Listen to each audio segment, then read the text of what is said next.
What's going on, guys? It's GBP baby. Welcome back to another video. I hope everybody's doing well, and hopefully you've watched yesterday's video, because this video is pretty much non-existent. I'm literally just here to tell you go watch yesterday's video, purely because not much has happened.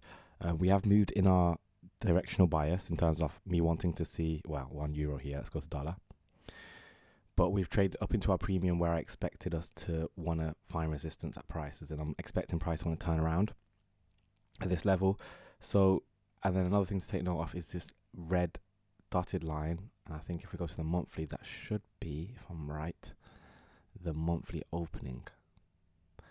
Yes, so that's the monthly opening price, the red dotted line. So if we take that into account when we drop down back down to the 1 hour, take a look at how price delivered today, you can see we're working our way up towards it. Now, in yesterday's video I was stating I want to see price trade to it, and then I want to see us expand lower for the rest for the rest of the week. So I'm expecting the high to be created either Monday or Tuesday, but it's looking like Tuesday is now going to be the one that creates that high.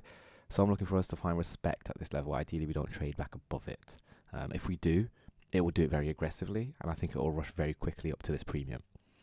So if we manage to break through above this opening, it will run above this high and price will move very fast to the upside. However, if we manage to stay in this range that we're currently in, this black box which I spoke about yesterday, I'm happy to expect shorts moving into Wednesday and Thursday for the rest of the week. So I hope that will make sense. Again, watch yesterday's video for more context, because not much has changed other than the fact that we are moving in our directional bias.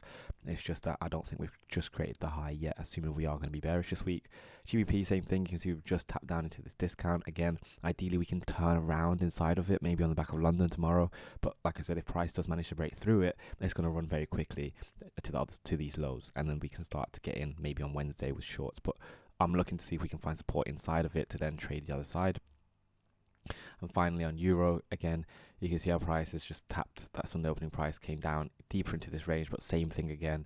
If we do break this low, it will run very quickly and aggressively to these lows. However, my bias is bullish, so I want to see if price can pull back higher. So with that all taken into account, nothing's changed. Go watch yesterday's video. Thanks so much for watching. Drop a like, drop a comment, subscribe, join the mailing list, join Discord. All the links in the description. And I'll catch you guys tomorrow, where hopefully we'll have a lot more movement to actually, analyze and take a look at.